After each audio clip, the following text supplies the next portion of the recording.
Ready? Take your seat and please, we're going to start right now.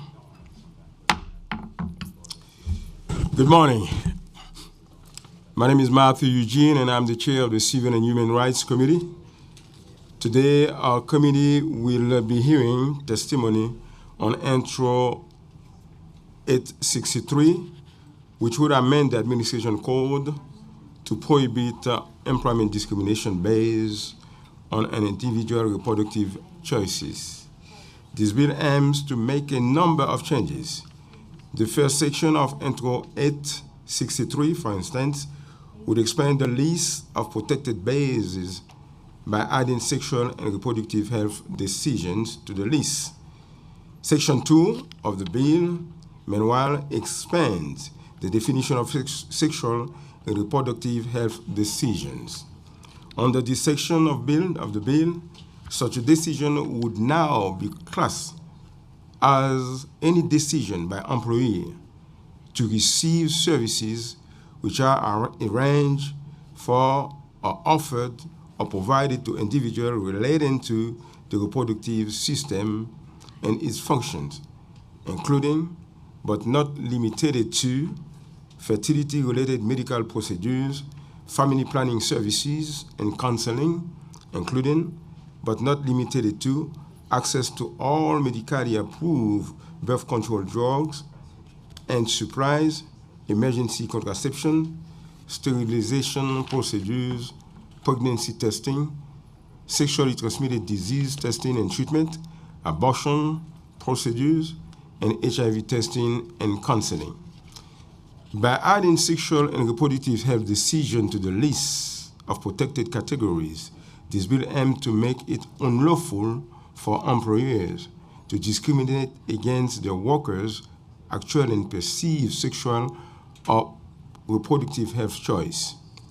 We look forward to hearing from the administration on their guidance on the best way to strengthen these protections.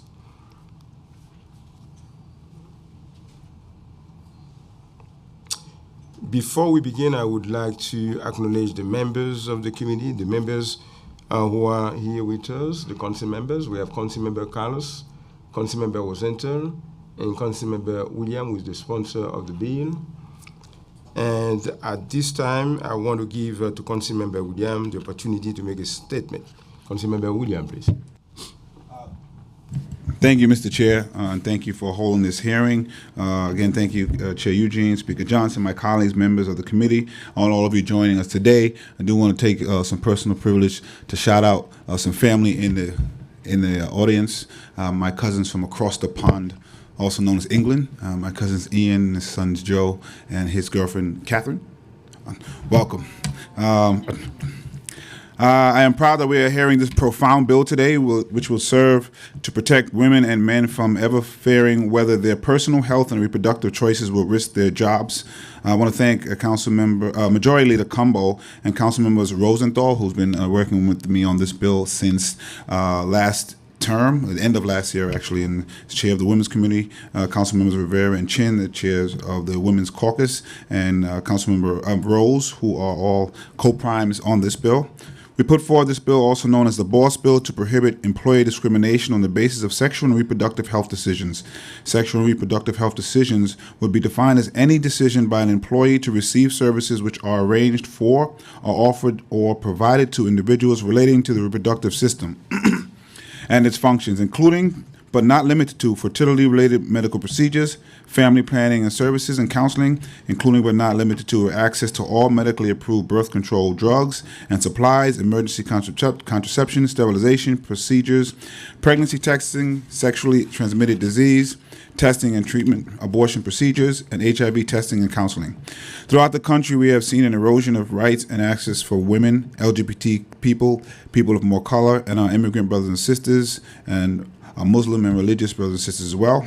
With Washington rolling back requirements for employers, it is incumbent upon us as leaders of our city, a city that serves as a beacon for protections of the most vulnerable among us, to ensure that our citizens never face retaliation, to ensure that our citizens or our residents never face retaliation, unemployment, or discrimination for seeking much-needed sexual and reproductive health care.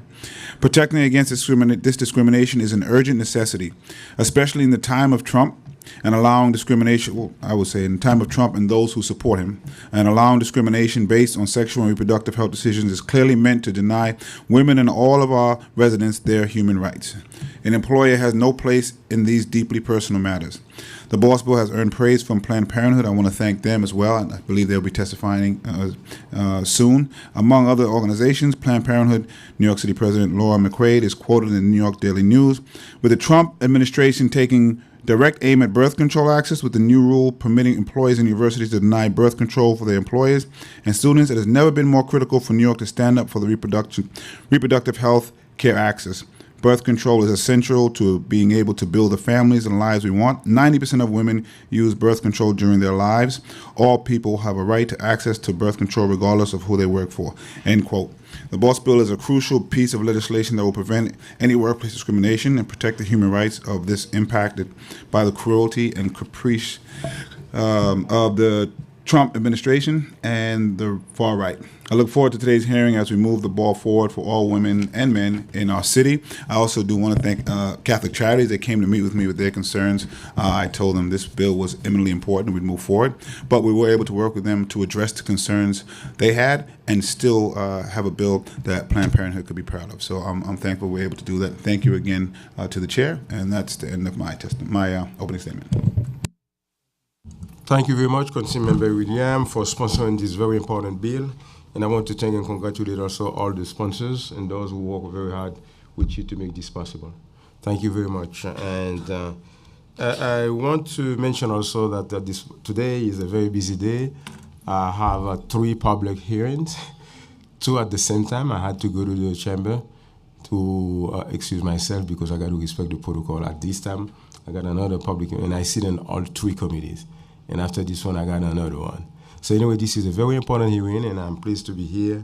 And again, to all of you who work hard to make this bill possible, thank you very much. Now we are going to call upon the administration to testify, but before that, we are going to administer the oath. Please raise your right hand. Do you affirm to tell the truth, the whole truth, and nothing but the truth in your testimony before this committee, and to respond honestly to council member questions? Yes. Thank you. Please state your name for the record. Good morning. My name is Dana Sussman, Deputy Commissioner for Intergovernmental Affairs and Policy at the New York City Commission on Human Rights. Thank you, Chair Eugene and bill sponsor, Councilmember Jumaane Williams, Councilmember Helen Rosenthal, and Councilmember Ben Kalos for being here today to discuss this bill, which protects employees from discrimination on the basis of sexual and reproductive health decisions. In my testimony, I define, I list the definition of sexual and reproductive health decisions, but it's been said already, so I'll skip that. The Commission and the administration support the goals of the legislation and the right to be free from discrimination based on one's decision to become pregnant, to undergo fertility-related medical procedures, to terminate a pregnancy, and or to seek treatment for sexually transmitted infections, including HIV/AIDS. The Commission has prioritized the areas of pregnancy discrimination and disability discrimination over the last several years. The New York City Pregnant Workers Fairness Act, which created an explicit right to a reasonable accommodation in the workplace for, quote, pregnancy, childbirth, and related medical conditions, unquote, went into effect in 2014. The Commission has broadly interpreted these protections to include accommodations for not only pregnancy and childbirth, but infertility treatment, miscarriage, abortion, recovery from childbirth, and lactation. In 2016, the Commission published legal enforcement guidance on pregnancy discrimination that explicitly clarifies the Commission's broad interpretation of these protections and provides transparency about one's rights and responsibilities under this provision of the City Human Rights Law. The Commission's caseload of pregnancy discrimination cases has steadily increased in recent years, and the Commission has resolved several significant cases in this area. I'll share just 2 examples briefly today. Earlier this year, the Commission settled a case on behalf of a worker at Whole Foods for failing to accommodate her during her pregnancy. The worker had a high-risk pregnancy and was advised by her doctor to work shorter shifts. Whole Foods denied her the accommodation and then terminated her when she was hospitalized with pregnancy complications. The Commission required that the employer pay the worker a total of $35,000 in damages for both back pay and emotional distress, nearly $6,000 in attorney's fees to her counsel, and $25,000 in civil penalties to the City of New York. The agreement with the Commission also requires Whole Foods to change its policies with regard to employee attendance and accommodations to comply with the city human rights law and to train all HR employees on the updated policies. And last year, the Commission resolved a case on behalf of a flight attendant who worked for Endeavor Air, which operates out of JFK, and who was denied a place to pump breast milk close to where she worked. The Commission obtained $20,000 in emotional distress damages for the flight attendant, collected $10,000 in civil penalties, and required national policy changes on pregnancy and lactation accommodations and training for its New York City-based staff. The Commission is supportive of the goals of Intro 863 to the extent it comports with existing law and is committed to ensuring that New Yorkers do not face discrimination based on their very personal choices to become pregnant, to have an abortion, to seek treatment or counseling for sexually transmitted infections. The Commission recommends that the protections proposed in the bill in the context of employment be extended to housing and public accommodations. The Commission also looks forward to discussing with Council meaningful strategies for effectively notifying both covered entities of their obligations and workers and other tenants and people who frequent public accommodation of their rights under the city human rights law. We are grateful for the opportunity to be here today and to partner with the Council to move the bill forward. Thank you for convening this hearing on this important issue, and I look forward to your questions. Thank you very much. Let me say that this is a very important hearing because we all know that this is a human right. People have the right to decide about reproduction and about the health, the sexual health. And I think that we in the City Council and the City of New York, we have the moral obligation to do everything that we can do to protect everybody, regardless of, the socioeconomic situation, the work positions. And I think this is a very important thing that we come all together to make sure that the right of everyone is respected with respect to the reproductive, decision. And thank you again for your testimony. Let me ask you, you say that in your testimony that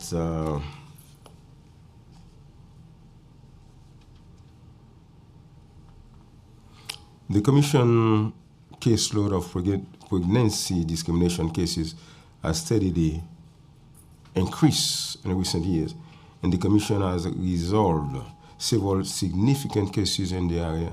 Could you please give us some detail about it? Could you elaborate about those cases? Sure. So as I mentioned, the Pregnant Worker Fairness Act, which made it explicit that pregnancy accommodations are required so long as they don't pose an undue hardship on the employer, went into effect in 2014, which gave the Commission another tool to use to ensure that people have a right to an accommodation for their pregnancy in the workplace. And I think partially as a result of that law passing and the expansion of the Commission's resources, we have seen an increase in cases filed at the Commission alleging pregnancy discrimination. I have some general numbers here. In 2014 and 2015, there was approximately 38 filed cases for employment discrimination, for pregnancy discrimination in employment. And in the following 2 years, that was up to 50 filed cases in employment, which doesn't account for, the number of inquiries we receive or pre-complaint interventions or other ways that we might be able to negotiate or resolve a case. So we are seeing an increase in cases. We are also seeing an increase in attorney-filed cases at the Commission. The Council passed a law that allows for attorneys' fees to be collected at the Commission. So we're seeing representation and very strong cases being brought to the Commission with regard to pregnancy discrimination in employment. What do you think that the causes of the increase of cases could be? I think, like I said, that the explicit protections in the Pregnant Worker Fairness Act, which has now been, New York City passed it in 2014. I think there's now 23 such laws across the country. It's a incredibly important and powerful protection because prior to that, under federal law, you basically had to show that there was another person who was not pregnant who was given a similar accommodation. You couldn't be treated better, quote unquote, better because of your pregnancy than other workers. Now there's explicit protections for people to recover, to to have a healthy pregnancy while working, and then also to recover from childbirth. So I think having that law in place has really changed the game in New York City. I also think that this is an area that is of particular importance to the commissioner. She was previously a workers' rights attorney, and she said, and I can represent that at certain points in her private practice, the vast majority of her cases were pregnancy discrimination cases. So one of the first publications we issued back when the commissioner started in March 2015 was a notice of rights about pregnancy, about this specific protection.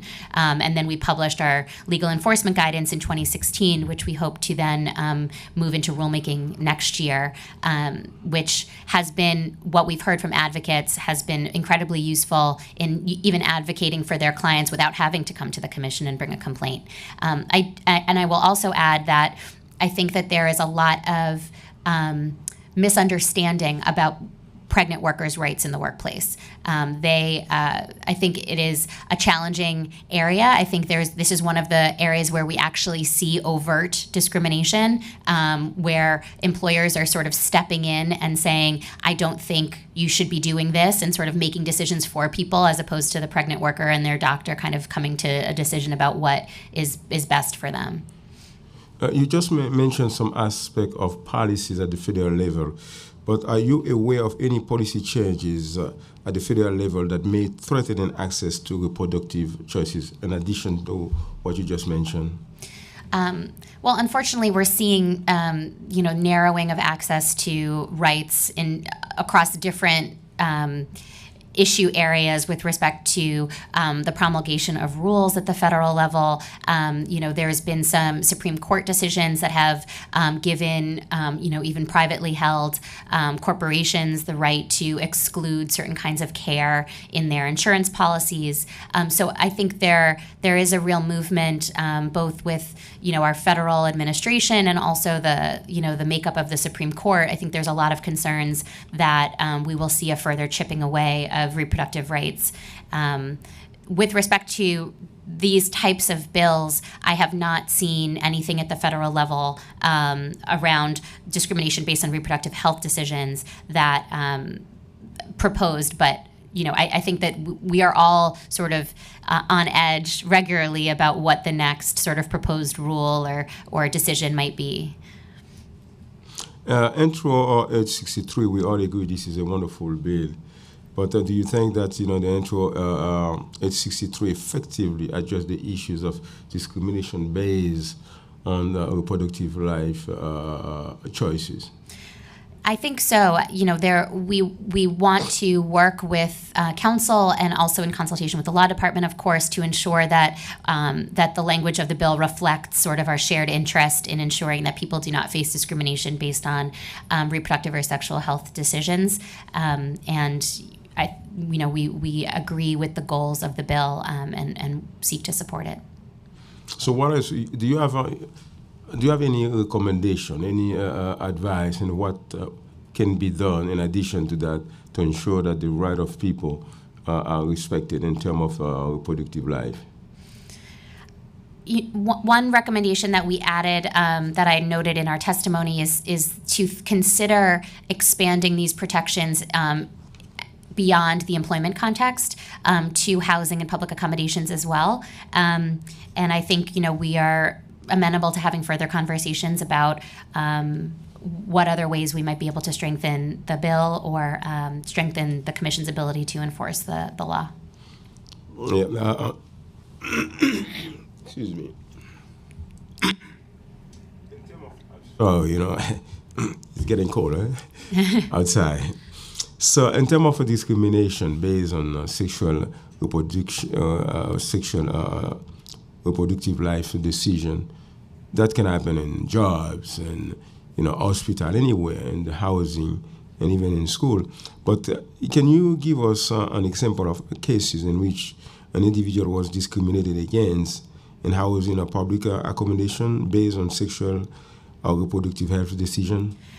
As we sort of discussed this bill internally, we were trying to explore different scenarios, and these are not the example I'll provide is not one that I've seen at the commission, but we were thinking about the context in which someone might seek medical treatment from a provider, and the provider looks at one's medical history and sees that they had had an abortion, for example, and the medical provider then determines that they do not wish to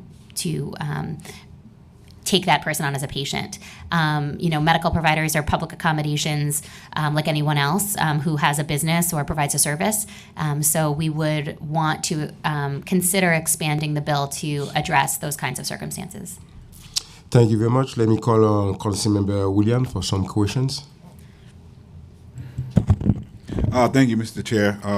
Thank you so much for your testimony, and I've worked with the commission before, and we've done some great work protecting domestic violence victims and veterans. So I'm very glad that we can be doing this again. Wait, there's one thing I wanted to read into the record.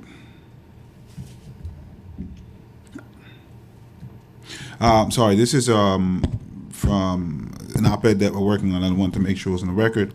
Just noting this is not a hypothetical situation. In general, in the United States and even in New York, employees, primarily women, have been targeted for employment discrimination because of their personal reproductive health decisions.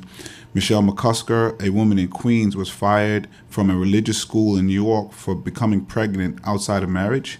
And a woman in Wisconsin was fired for using in vitro fertilization. Without specific protections against such actions, they fall into the gaps of existing law. So I just wanted to make sure I lifted up the voices of those women that have to deal with this. My question was kind of what the councilman was asking about other ways that we can protect employees' reproductive choices. But I did want to expand a little bit. I hadn't thought about housing and jobs. I hadn't heard about this issue till someone brought it to my attention last year. And so, and the same thing with the veterans. Is there any way you can expound a little bit on what other examples you think in housing or jobs? Have you heard of any, and I'm sorry, jobs. You said housing, what was the other one? Public accommodations. Yep. Mm-hmm. Particularly around housing, are there any anecdotal things you've heard about how that may be affecting people? So I haven't heard anecdotally, but we might not be the best ones to report on sort of those kinds of anecdotes. I would imagine advocates or even council members, if they've had constituents come to them. In the housing context, I could imagine in the context of shelter, if there are shelters that privately funded or that receive private money, might not want to allow someone to stay if they disagree with certain decisions. So I'm thinking more in the context of a housing provider in the shelter context, perhaps, than of a private housing provider, more of a landlord-tenant situation. So the impetus for adding areas to increase was just kind of a brainstorming of what could happen in scenarios? Yes, and I also think that we are generally reluctant to add certain protections in some contexts and not the other, and sort of wait for the problems to arise. I think if we're thinking about this, if we're prioritizing this as an area of expanded jurisdiction, we'd like to try to be consistent unless we're intentionally excluding it because we have reasons to intentionally exclude it.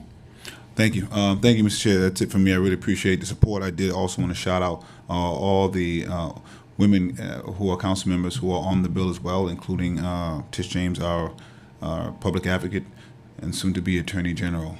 But thank you all. Appreciate it. Thank you. Thank you, Councilmember Williams. Councilmember Carlos, please.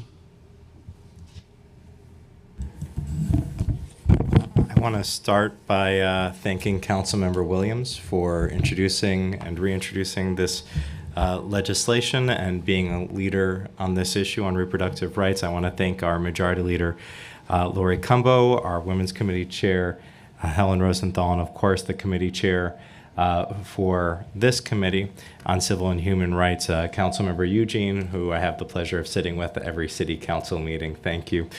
I'll just ask a quick question. The United States Supreme Court, that I don't necessarily feel is very representative of our nation currently and may not be for quite some time, issued a landmark decision, I guess, that will live in infamy in Hobby Lobby.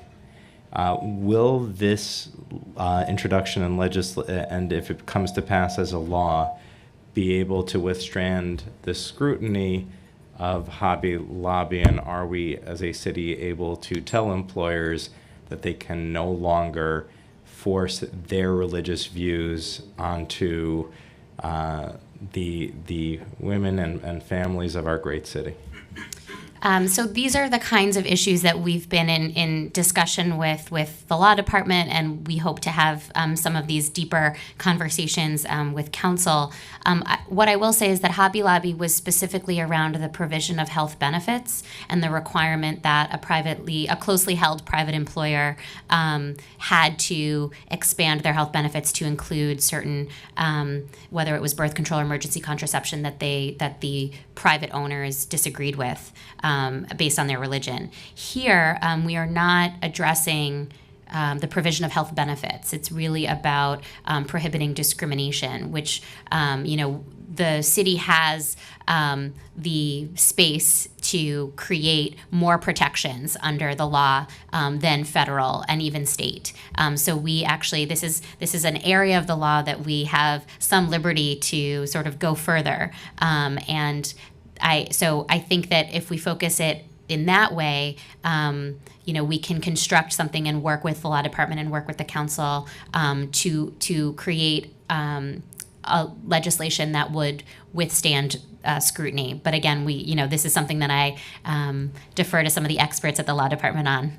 As an attorney and I think every attorney fancies themselves as a constitutional lawyer, I imagine the standard we're looking at is strict scrutiny, and because we are not legislating specifically with regards to healthcare, but discrimination throughout the whole scope of the employment relationship, that would survive a strict scrutiny test, because there is a public purpose in protecting individuals' rights to plan for a family. Would you agree? I think that's sort of the framework that we're operating under as well, yes. And so what we'd be saying is you can't discriminate if somebody is pregnant. You can discriminate if somebody is no longer pregnant, or if a person chooses to become pregnant, or engages in any other reproductive health decisions. And similarly, if a employer decided to, I believe in New York State, all health insurance has to cover these pieces. So I guess the only way in which that would happen is if it was an employer-managed health care program and they tried to somehow discriminate through their health insurance as well as other benefits around that. Right. Mm-hmm. Okay, thank you. Thank you very much, Councilmember Carlos. Deputy Commissioner, could you expand on your comment about listing specific protection or intentional exclusion, and how this can impact the way the law can be interpreted? I'm sorry, can you? Could you expand on your comment about listing specific protection or intentional exclusion, and how this impact the way the law can be interpreted?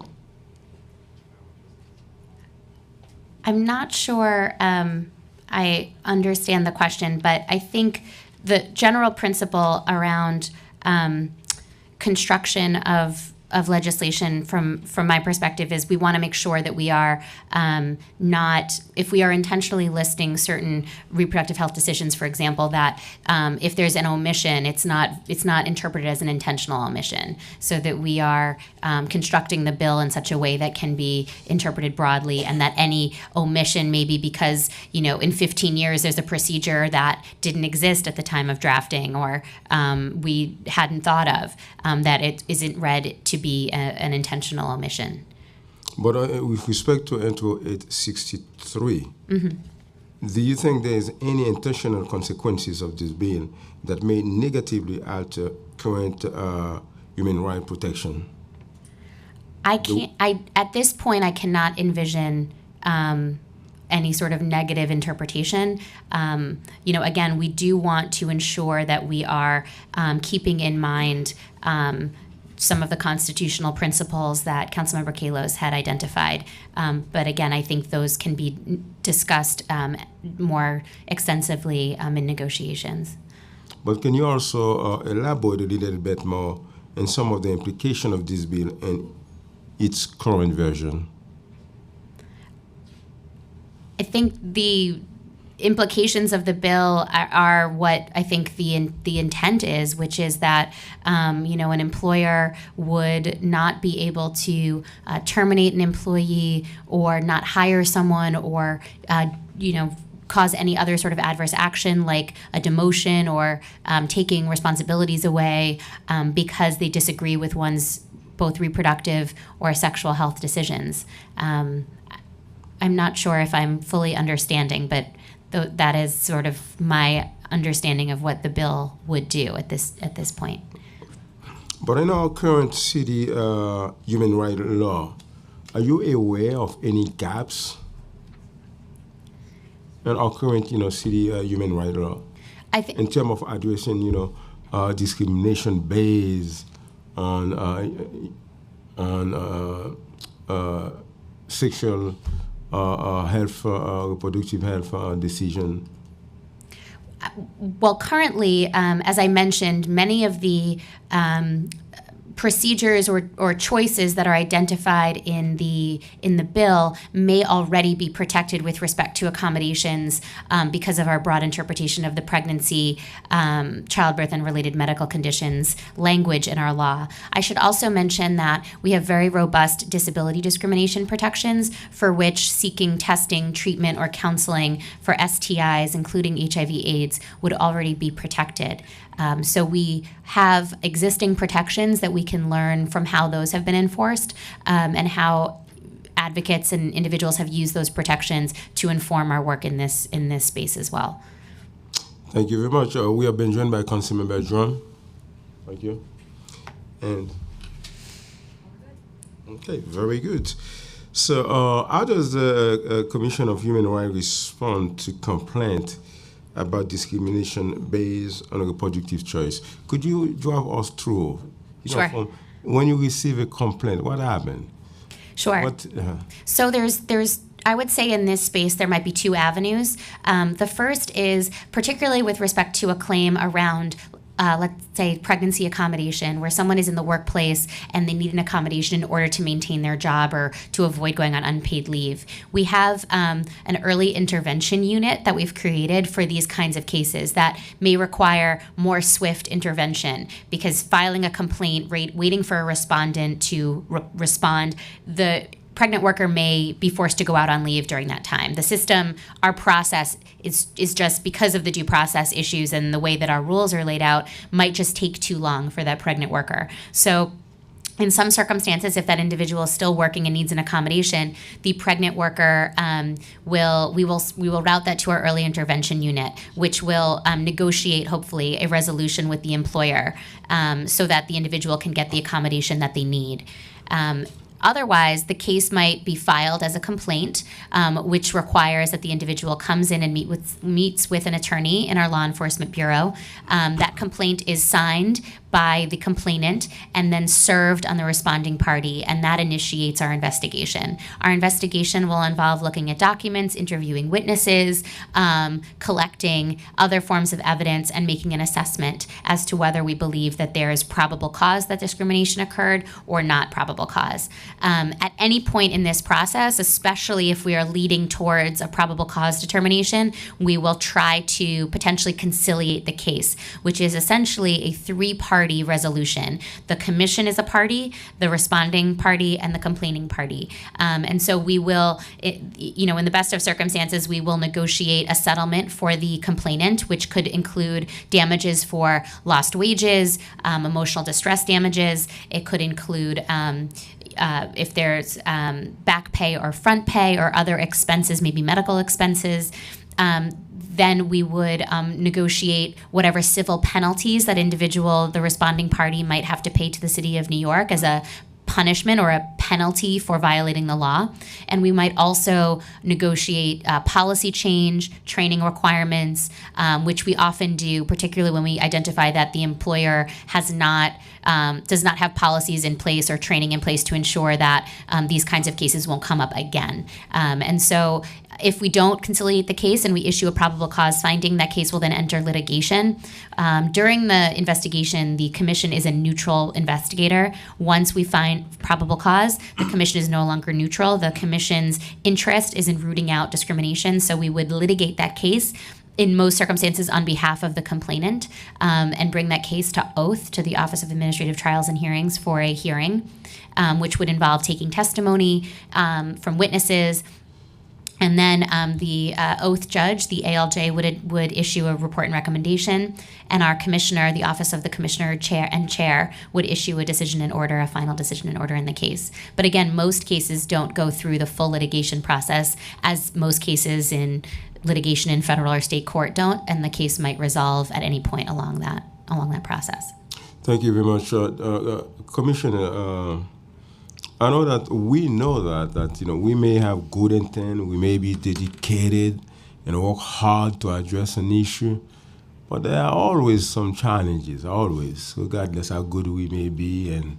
And what are the challenges and the obstacles faced by the Commission when trying to address the discrimination based on reproductive choices? Well, again, at this point, I can only really report around our experience enforcing the law with respect to pregnancy or disability, because those are the laws that we have. And I think we are continually faced with the challenge of being flexible in our enforcement. Like I said, our agency has a litigation type function, so it can be a long process, and a lot of people are busy with many commitments, and to engage in another sort of administrative system is not workable for a lot of people, and the time it takes to process cases can be lengthy, again because we have specific structures and mechanisms in place to ensure due process. So that is one of the challenges that we face, and we've made efforts to become a little bit more flexible with how we enforce the law. Again, creating an early intervention unit so that we can try to negotiate resolutions earlier. It may just be a call from the commission saying, are you aware of the law? Do you know what your obligations are? That might be enough to get an issue resolved. But I think we are continually challenged with creating systems that acknowledge how busy people are and also how urgent some of these claims might be.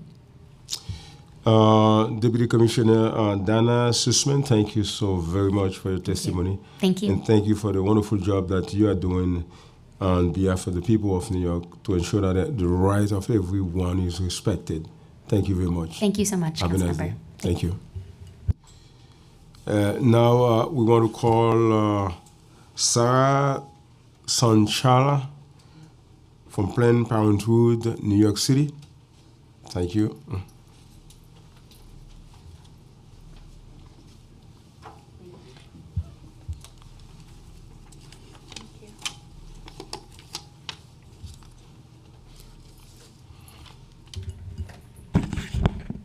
Hi, good morning. My name is Sarah Sanchala, and I'm the Director of Government Relations at Planned Parenthood of New York City. I would like to thank Committee Chair Eugene for holding this hearing and Councilmember Williams for sponsoring this legislation, and the entire committee for your dedication to addressing this important issue.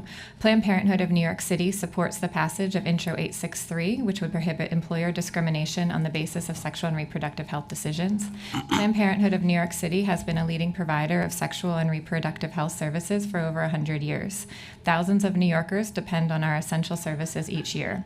We firmly believe that all people deserve access to quality, affordable, and compassionate health care, as well as the right to exert control over their reproductive choices. It is critical that New Yorkers are able to access this care without experiencing retaliation from their employers. 86% of Americans support policies that make it easier to access the full range of birth control options.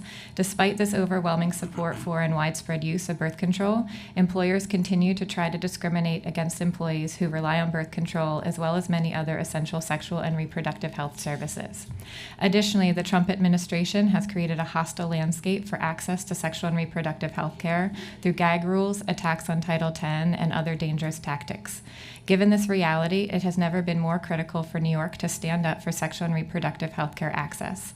New York should be a leader in progressive policies that recognize the rights of all people to make their own choices about their bodies, their future, and health, and to live free from employer discrimination. Planned Parenthood of New York City is proud to support the BOSS Bill and be part of the efforts to ensure access to sexual and reproductive health services, regardless of gender, sexual orientation, immigration status, or ability to pay. We applaud Councilmember Williams for introducing this bill, which would ensure that people are able to access medical care from fertility treatment to birth control to abortion without workplace retaliation. We look forward to continuing to be a resource and partner moving forward. Thank you so much. Thank you. Thank you very much, Ms. Sanchala. Thank you. But could you tell us what issues related to discrimination based on reproductive choice are you hearing from your client when you receive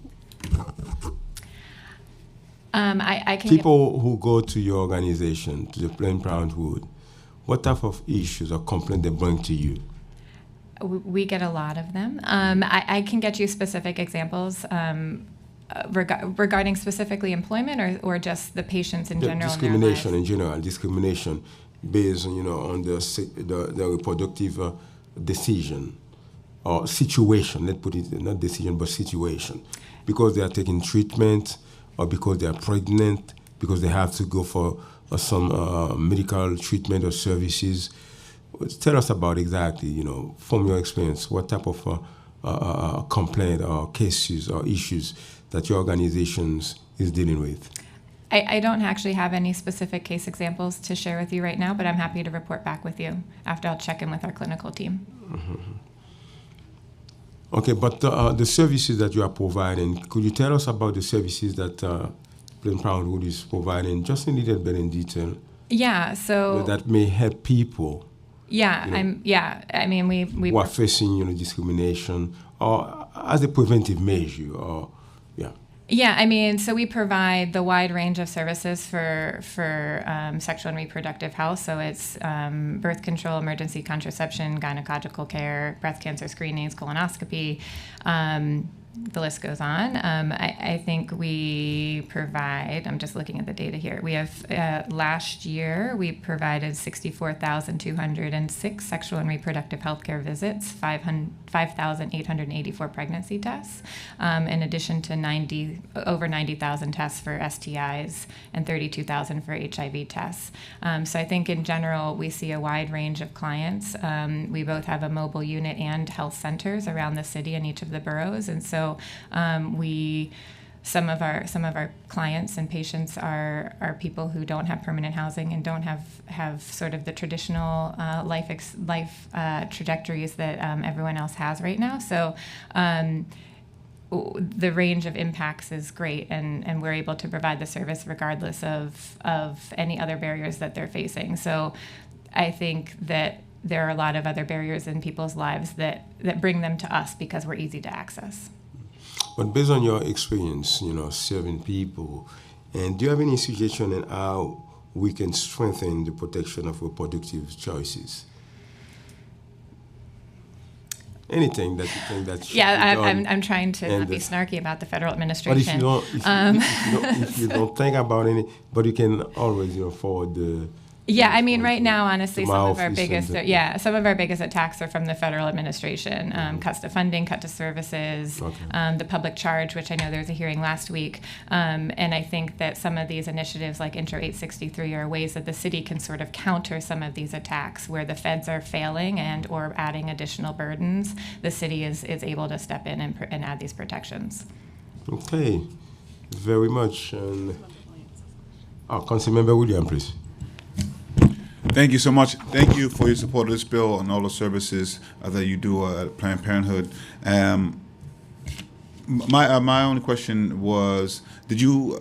I don't know if it was surprising to hear the expansion that was recommended by the Deputy Commissioner around housing and public accommodations. Was that something you had thought of? Did it make sense? Did you have any possible examples of how that might work?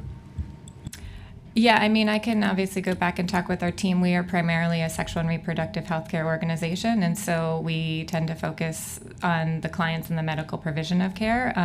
But again, we see clients who are impacted by housing and other concerns, and so we would definitely love to continue to have that conversation as you continue it with the commission. I think it sounds interesting to expand. Okay, thank you so much again for your support. Yeah, thank you. Thank you, Councilmember William. Ms. Sarah Sanchella, thank you very much for your testimony. And thank you also, I want to thank your organization, the Planned Parenthood of New York City, for the services all of you are providing to the people in New York, because this is a very important issue or field. Sexual and reproductive, services are very, very important. And I'm saying that because, I know firsthand what it means, for somebody who has a medical background. So this is very important that we come together, we help people, because some of the time that could be a very difficult situation, big challenges for people who are going through those situations. Thank you very much and have a wonderful day. Thank you, you too, and I'll get back to you with some examples. So since there is no other panel and no other question, the meeting is adjourned.